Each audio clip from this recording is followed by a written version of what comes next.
Morning, and welcome to America's Home Cooking. Hold on, I just lost my recipe. I'll be right back. Okay, I'm back. I went to pick the book up and I closed the page that I was on. We're having meatballs. Now this is the recipe just for the meatballs. We'll make the other stuff later. This is called meatballs with bulgur and onions in a tomato sauce. Okay, I've got 1 pound of ground meat right here. I've already cooked my bulgur. I've already grounded my red wheat and made bulgur. Yeah, I used my grinder. Now we need a 1/2 cup of bulgur cooked. They want it coarse. That's why I did it coarse. They wanted it coarse. And we're going to add this in.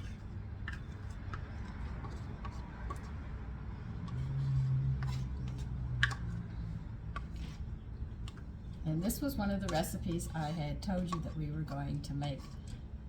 To show you that a lot of these recipes are very easy to make. They're not that hard. You just have to have a little bit of patience and time. That's why I go slow. Now I'm going to have to go get my other stuff. I've got a lot of stuff there, but I didn't have room because my son was here, so I couldn't take it out. Let me get the rest. Okay, they want, now listen to this. They want 1 cup of chopped parsley minus 2 tablespoons. Okay.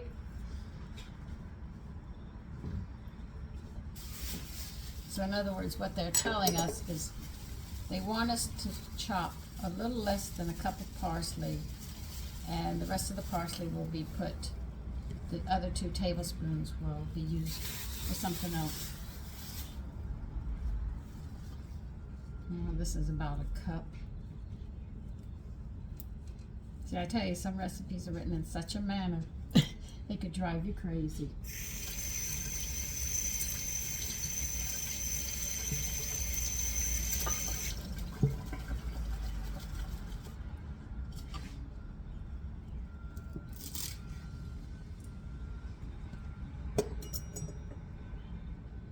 Okay.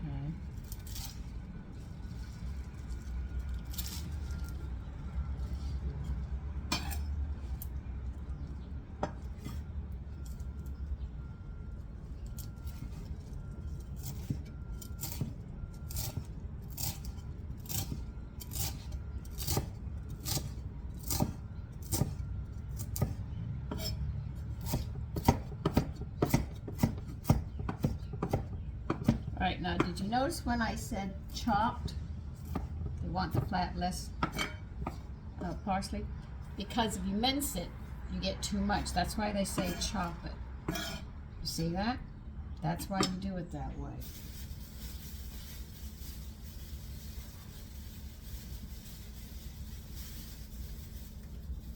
Now, if they say mince, that would mean they want it really, really fine, but they don't. They just want this chopped, so you'll see the parsley.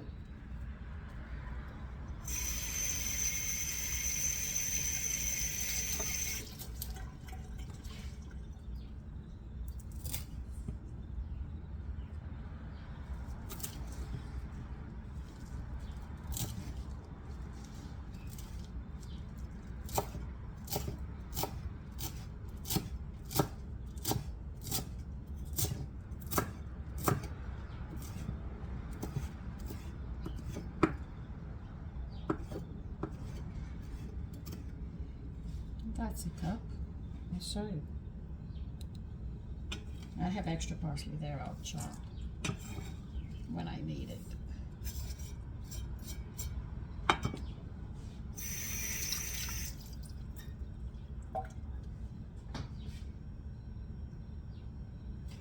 Now you want 4 to 5 scallions. Now listen, I grew up in the South. I grew up in Texas. I'm not going to let somebody sit there and tell you something that isn't so. It is not known as green onions. They are known as scallions in the South.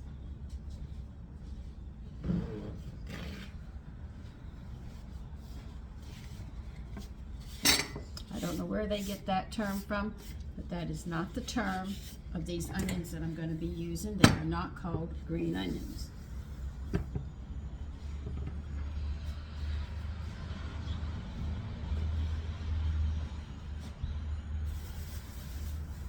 Even the little old lady in town who's one of the founders of Beeville, she called them scullions. They're scullions. These are called scullions. Don't let anybody tell you anything different.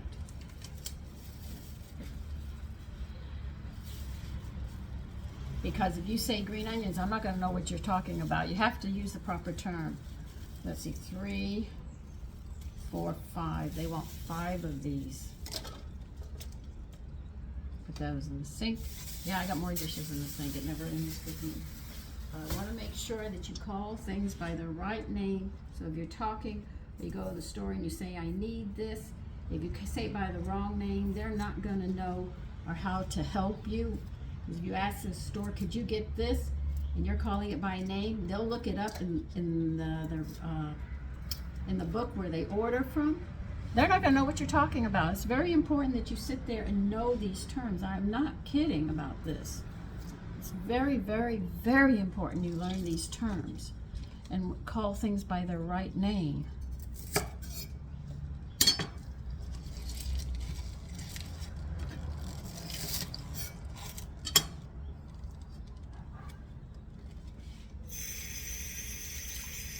I have people say things and I say, what are you talking about?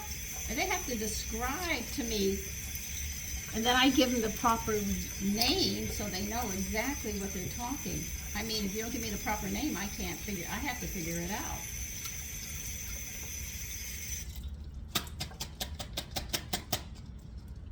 All right, now how much of this do you want? Just about every bit of this that I'm going to chop these 5, okay? So when I sit there and I'm giving you these names, I want to make sure. You don't know how many times I've heard people tell me, and I'm looking at them with a dumb look on my face because I can't, and I said, could you tell me what that looks like?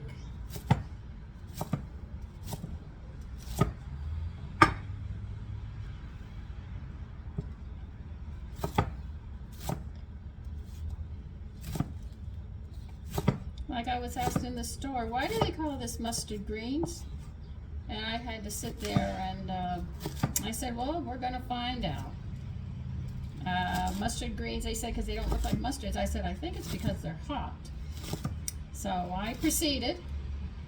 Well, I was going to buy the bunch, so I proceeded, broke off a piece, and I ate it. I said, they're called mustard greens because they're really hot. Because when you cook them, they're not hot. You know, and she said, thank you. You're welcome. I mean, I was losing my voice. They were really hot. So I was saying, oh my goodness.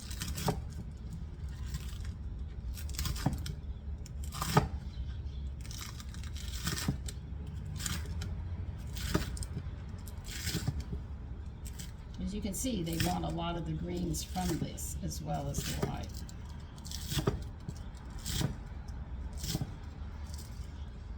Okay, I'll throw that there.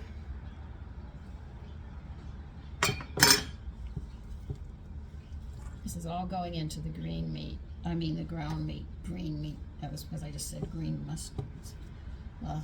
So anyway, sometimes you're asked a question. I've never had mustard greens raw, but I do now. So I know why they call them mustard greens, because they're really hot. All right, you are going to add, let's see, I got the parsley, I got the greens, I got the bulgur in here. They want 1 large egg cracked in here. Okay, we got the egg in there. Now they want 1/3 cup of olive oil. Are you sure you want the olive oil in this? No, sorry. 2 tablespoons of olive oil. I can put this up.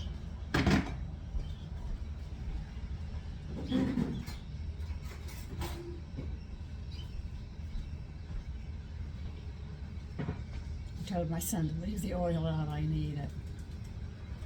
So 2 tablespoons of olive oil.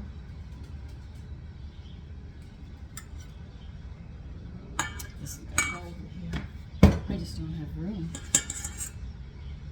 Okay, now what do you want? No, go. We need 2 cloves of garlic minced. And do not put your garlic up because we're going to be using more garlic in the recipe.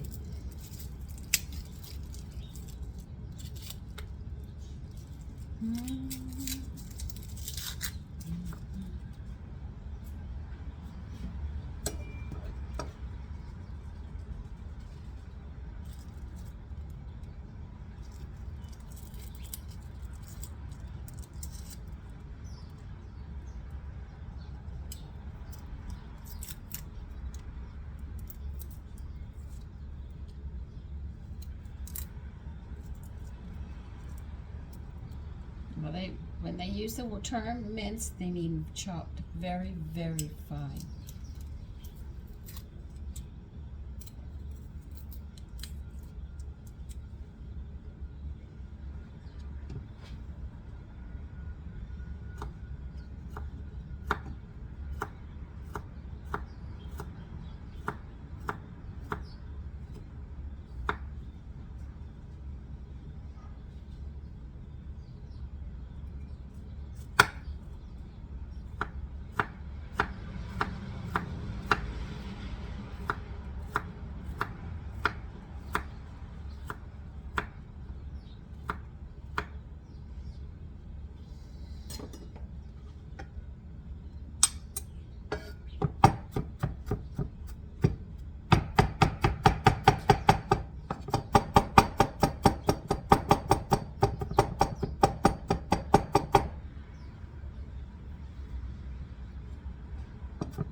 See how fine? I'll bring it up so you can really see. This is what they mean by mince. See how finely chopped that is? That's how they want it.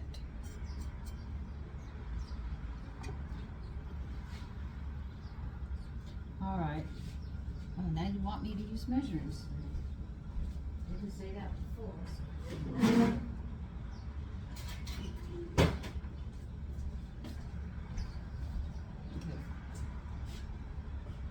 We need 1 teaspoon of cumin.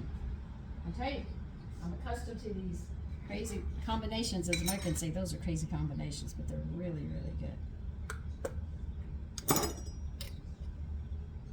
So you're adding a whole teaspoon of cumin to the ground meat. All of this is going into the ground meat.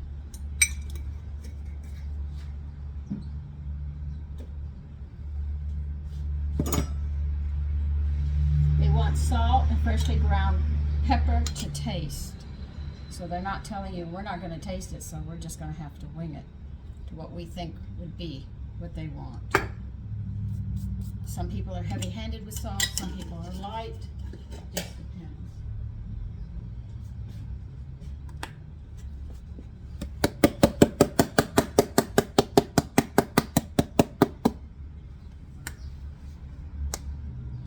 Minced garlic. Now what you're going to do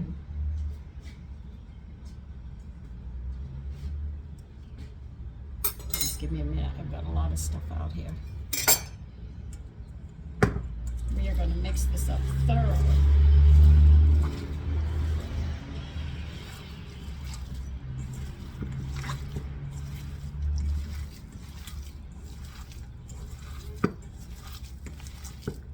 And they do say mix it completely up thoroughly.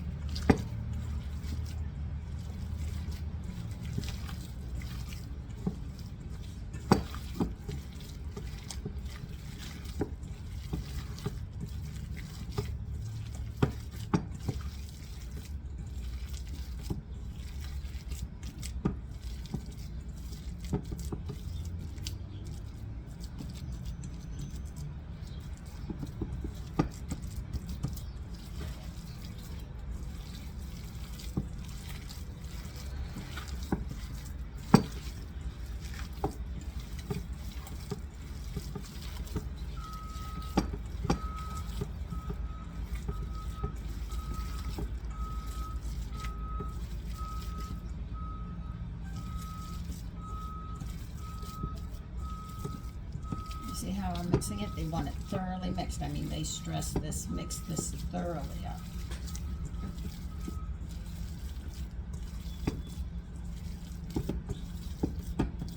that's what we're doing.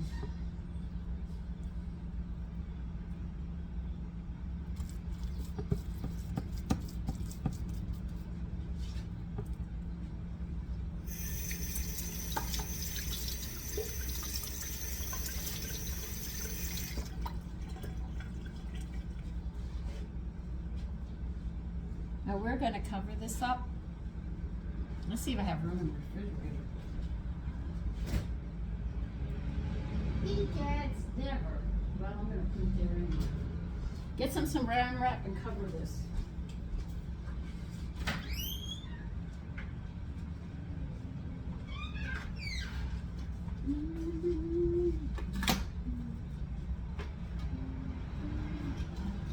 If I can't get this out, I'm definitely going to sit there and do something else. I will put a plate on it.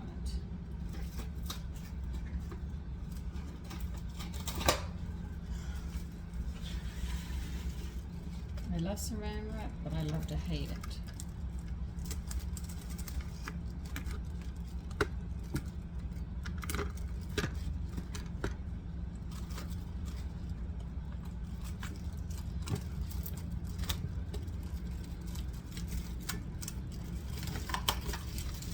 Now you're going to put this in the refrigerator, and we're going to leave it alone for 1 hour. You can leave it up to 4 hours, but I'm doing 1 hour because you know I have to cook dinner at breakfast.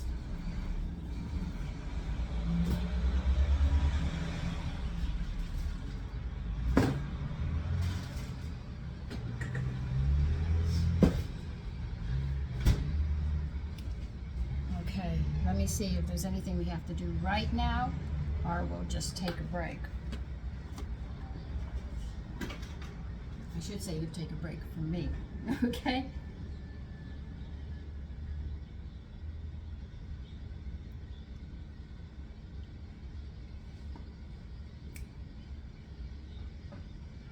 Nope, we have to wait 1 hour. I'm sorry, I'll see you in an hour.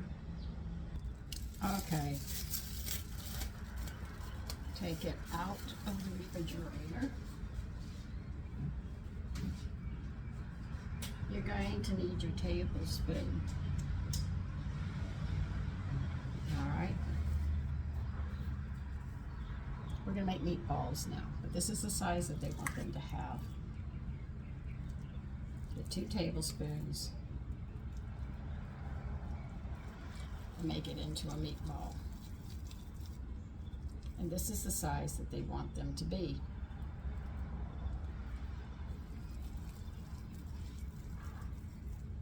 This is the size that they're going to be.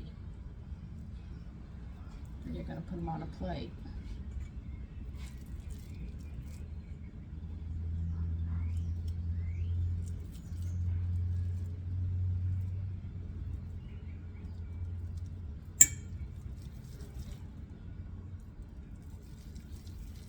Roll them thoroughly.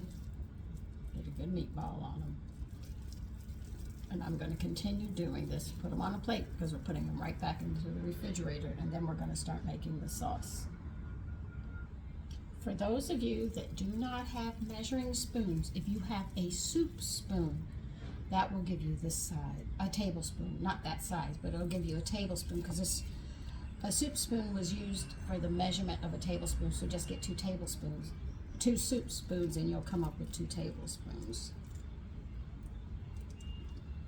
Because that's what women didn't have measuring spoons at that time. They would use because they had tea, they used the teaspoon, what you use for your coffee. That was their teaspoon. Half a teaspoon was the baby spoon, and the 1/4 of a teaspoon that you know today was literally the salt spoon. Because they had a little bowl, and they had a little spoon which was 1/4, and that's how you did the salts. If you wanted salts, the baby's mouth, and they knew the throat was small, so they gave them, they made a special spoon which was a half a teaspoon. And somebody watched his wife pull these spoons out and decided that he would call them measuring spoons and get a patent on it. And sure enough, we have measuring spoons now. They have 1/8 and 3/4 because people can't figure out the math. We had to figure out the math. I know exactly what they are because we had to learn.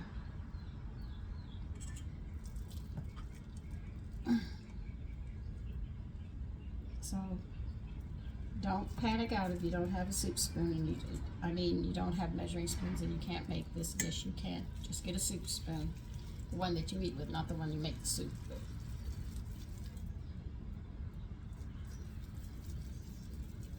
So once you know the history of the equipment and stuff, when you go to read the old recipes and they say a swig of this or that, you know what it is. That's why I had to realize what their coffee cups were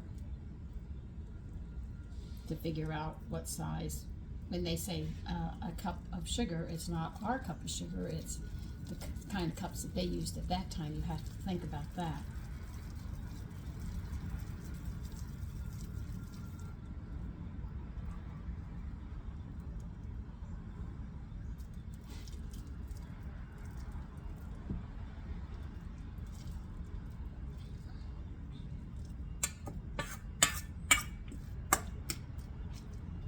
Now they say this should feed 4 to 6 people. Now we have a pound of meat here. Not counting the other stuff we added in. We're talking 125, maybe 127 grams of protein. So as you can see, there is a lot of protein. Plus we added an egg to it. Bulgar as well has protein in it. I bet you I'll go through this cookbook and find a meatloaf made with bulgur. If I haven't, maybe I should try that. Be different? Oh, come on. How you know it'd be different? You know? If you don't have bread, you have cooked bulgur. That should work. I mean, bread is made from wheat, and bulgur comes from wheat. It's just a little chunky, you know, but I got an air bubble in this and I'm trying to get it out. What I do is I flatten it and then roll it back up tight. And that gets rid of your air bubbles.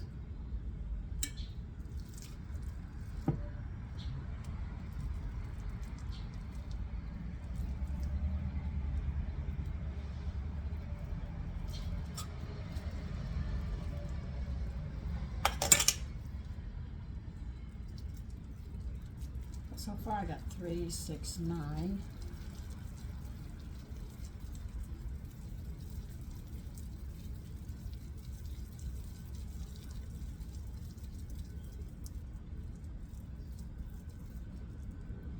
And they are all just about the same size.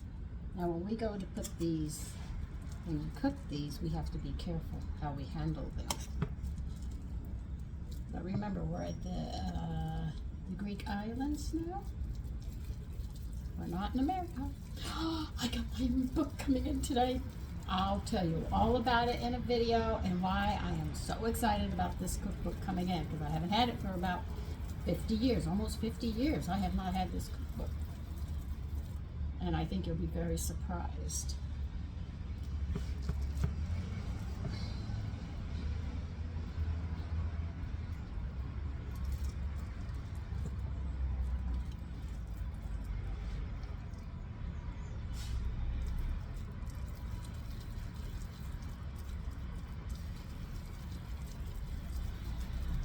Come on, button up, get round.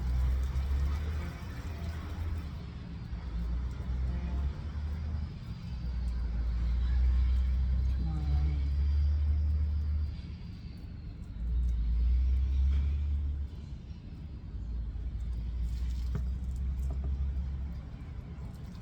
We're going to have a good helping here. I could see why we could feed 4 to 6 people, even as big as these meatballs are.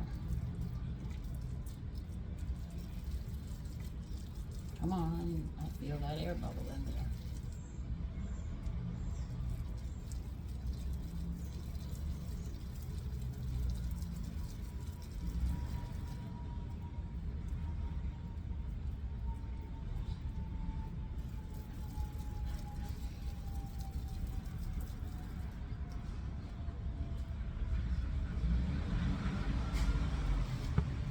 they do stress in the cookbook, this recipe, be careful with the meatballs.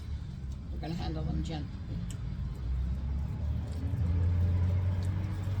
And they even have this meatballs with okra. So I might try making this with different meat. Oh, somebody asked me that question. I've got to answer her. Sorry. I'll get to her after I turn the video off. And we're done with making this now. This can be served so many different ways. That's what I like about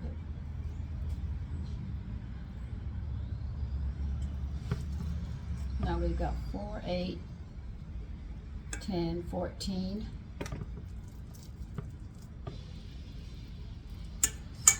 16 to 17 meatballs you'll get out of this. I was asking my butcher, could you get quail for me? I said, I found a recipe. He said, you want me to order it? I said, wait, no, I don't know if I have everything. I'm getting ready to make quail. We have to wait. Give me some time. He was ready to jump on. I said, no, not yet. It's so nice to have a butcher who's willing to work with you. I am just over elated about that because that's what you need. You need a butcher that can work with you. If you don't have a butcher that can work with you, you're just not going to get what you want. And when you go to the store, it's very difficult. Like I was looking for gizzards again. I know a lot of you don't like them, but we're going to talk about them and how they taste and all. Because I think you'll be quite surprised what you can and cannot do with them.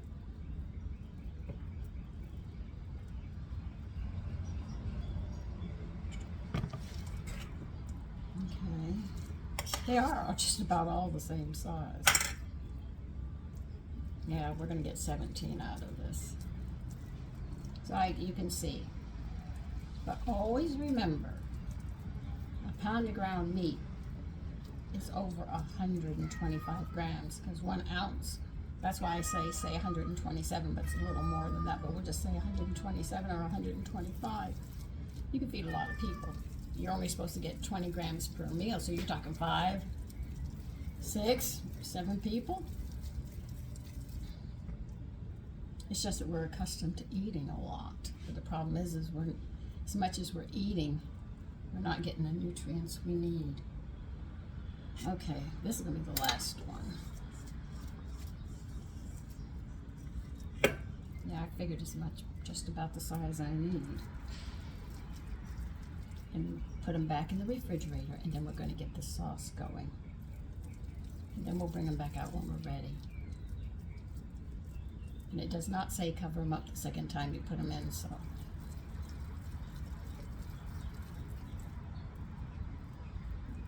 This one wants to fall apart. It's just like dough, you've got to get it to stick together.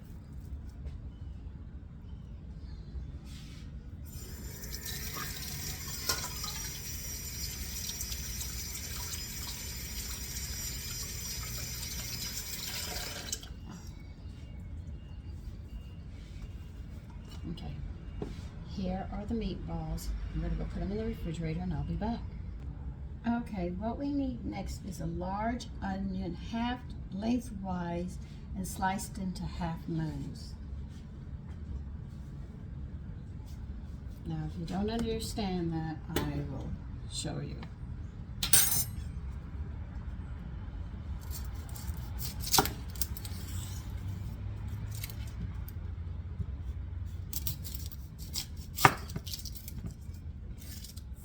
Alright, I've cut the top and the bottom off. You see that? That's exactly what I've done. You see I've cut both ends.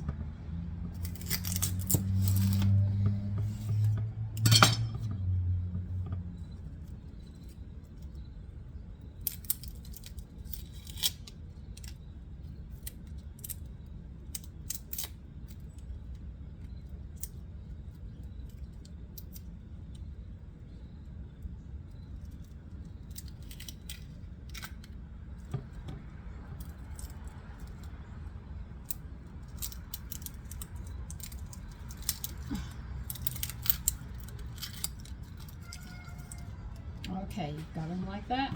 What you're going to do is make half moons. See? I have half moons just like that.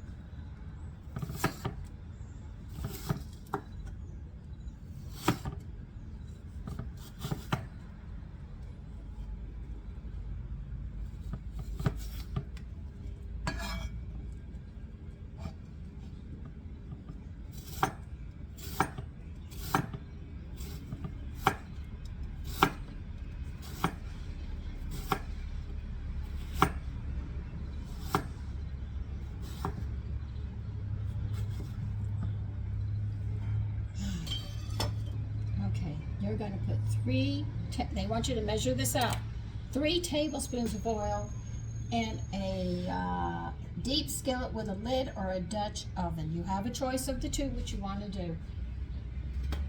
I'm going to go put my 3 tablespoons of oil in there.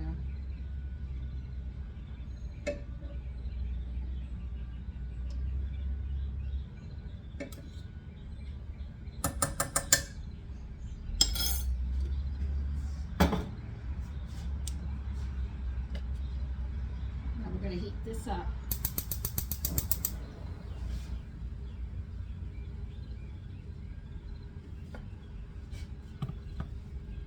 Now you're going to need 2 coarsely chopped cloves of garlic. Now the reason they call it a clove is when you buy the whole thing, it's called a bulb or a head. In Texas we call them a bulb. Up here they call it a head when you get the whole thing. That's why you call each one that you break off a clove, so you know that you're not cooking the whole head.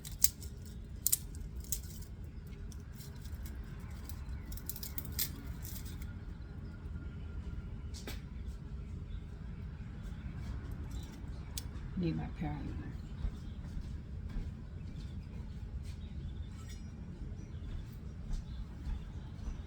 Now, a paring knife is any knife that is from 1 to 6 inches. That's called a paring knife.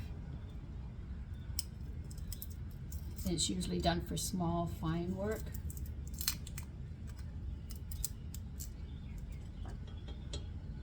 Oh, I ended up with a baby here.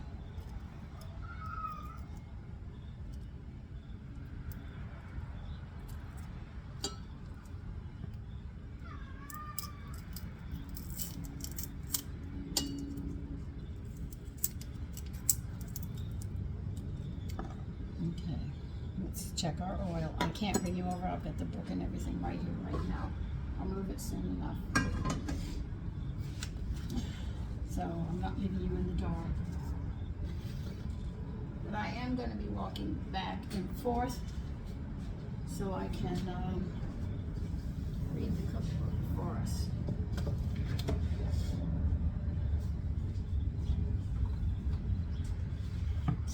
Put your onion in.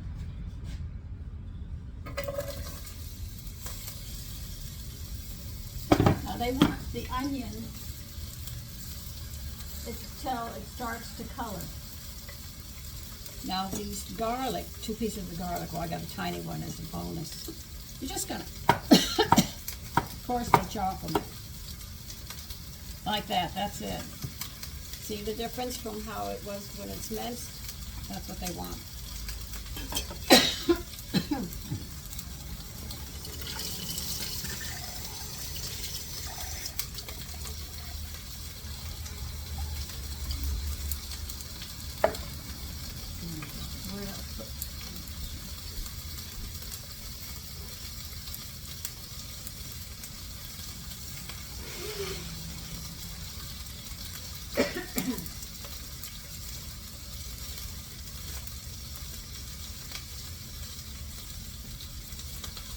Let me get you over here if I can, or at least get you where you can pretty much see what I'm doing.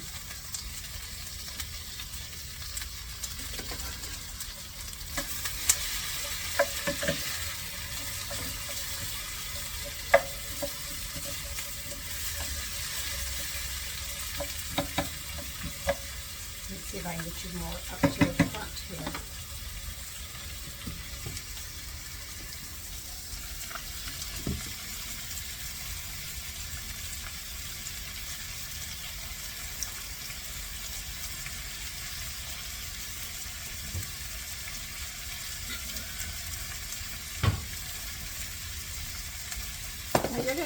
half a cup of dry red wine. I do not recommend getting the most expensive, just get a pretty much average one.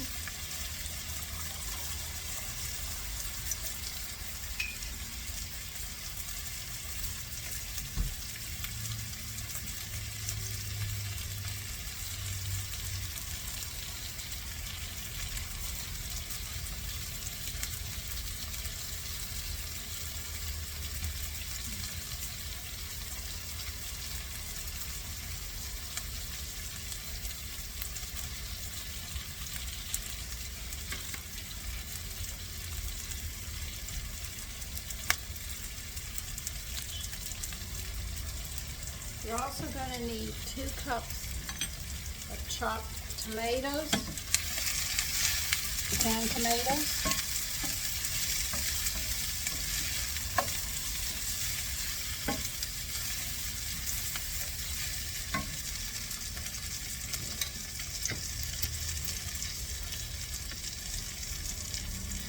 I'm going to have to use that. I'm going to step on this.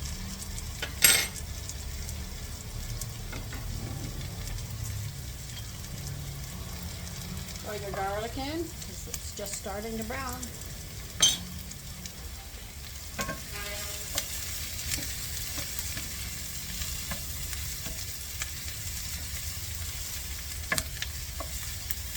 Now it's only going to be like 30 seconds for the garlic, and then we're going to add the wine in.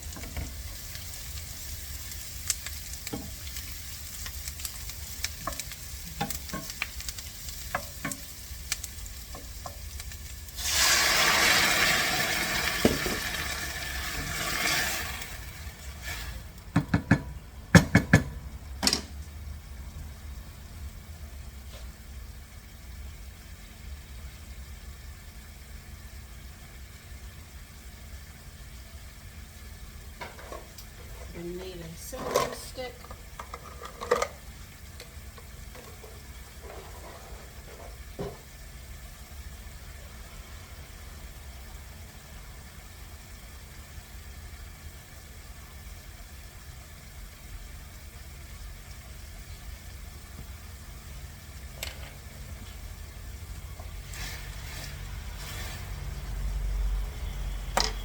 Throw your cinnamon stick in.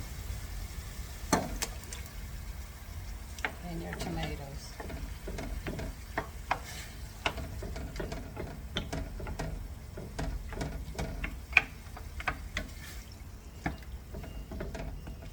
These are home canned tomatoes. I dice them a little larger, but you can, dice them smaller.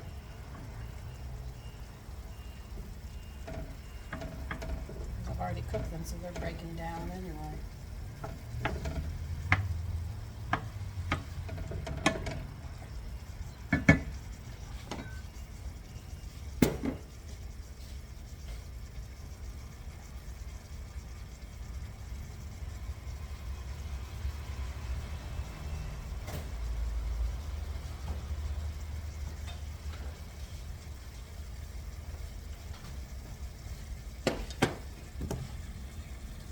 Sorry, we're going to be adding the meatballs. I turned you a bit and knocked you. They said to add these meatballs very, very carefully.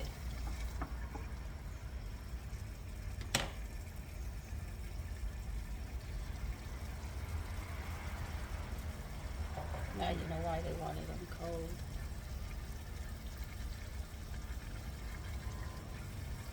They want this on simmer. You're going to simmer these. I'm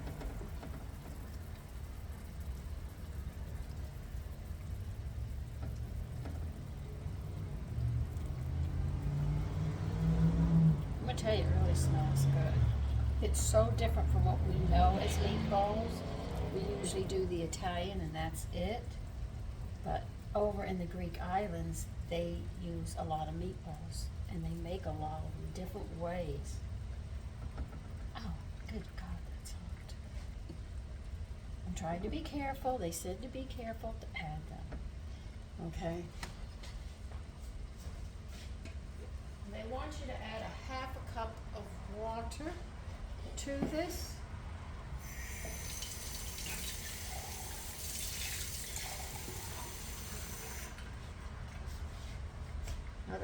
they said it should almost cover them, but I've got to get a fork and sort of bury them a bit because they're sitting on top of the tomato sauce.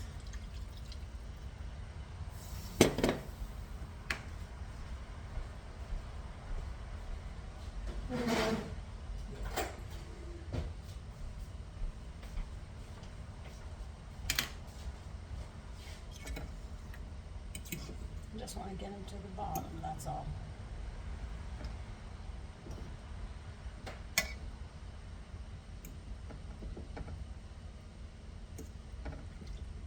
And we're going to be simmering these once I can get them to the bottom. It should take about 20 minutes, they said, to cook, maybe a little longer. You'll have to judge it. I can't judge your stove. You're going to have to do that. As you can see, they're almost covered in the sauce once you get them off the tomatoes.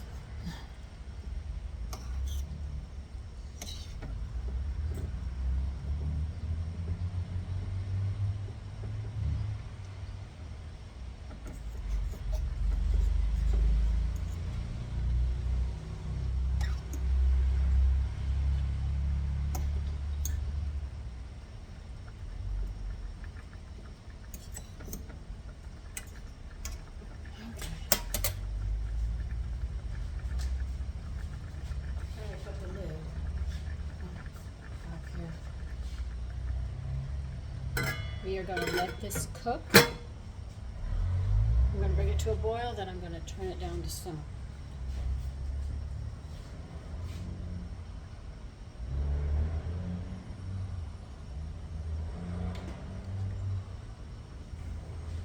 Now they say cover and simmer for 20 minutes or until the meatballs are cooked through and the sauce has thickened. Remove the cinnamon stick.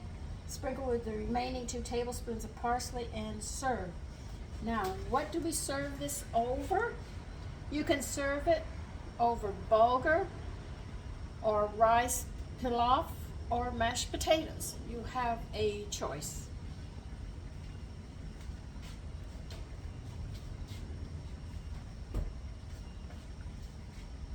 Okay.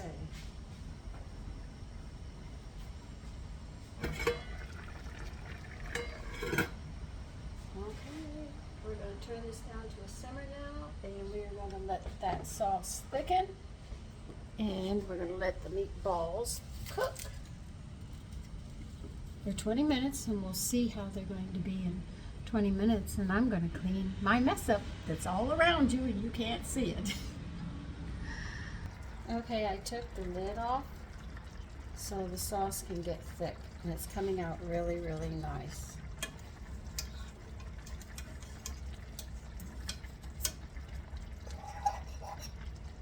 They want that sauce thick, so I'm doing that right now.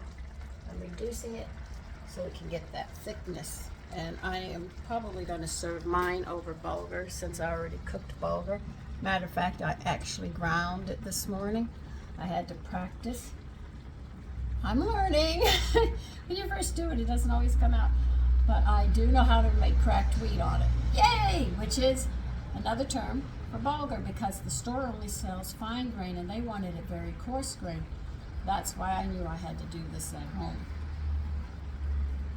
I tell you, some things I can't find, and I just have to sit there and either order it on Amazon, like the Louisiana dish we're going to make. I had to order their dehydrated whole jalapeno peppers. I didn't know what these peppers were. My girlfriend, I was talking with her yesterday in California, and she sat there and said, oh, you just go to the store. They're there. I said, I went all over the store. They didn't have it. And she was surprised. She said, I could have gotten this. I said, it's all right. I ordered it through Amazon. They came in yesterday, which I was really surprised. But anyway, let's reduce this and we'll see how this looks. Okay, we're going to serve it. Take the cinnamon stick out.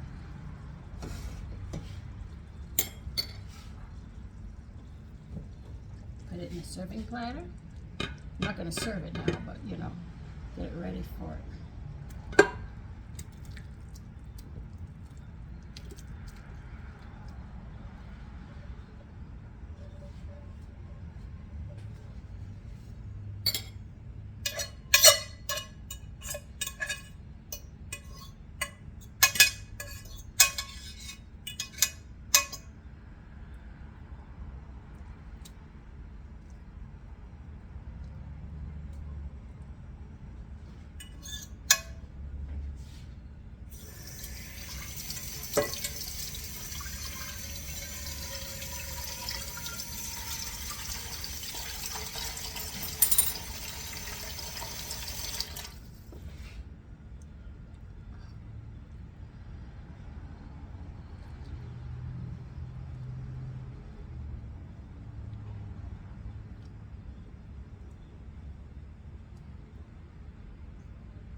Okay, that's it. Here it is. Here is the full dish. Now, what am I going to serve this over? Like I said, I already cooked bulgur. I already ground the wheat up and made my own bulgur, coarsely ground. And this is the dishes. This is how I'm going to serve it. You can serve it over rice and our, no, they say, what is it? Mashed potatoes, rice, or a pilau. And that's it. That's what you serve it over. Your choice. But anyway, enjoy the dish. Bye-bye.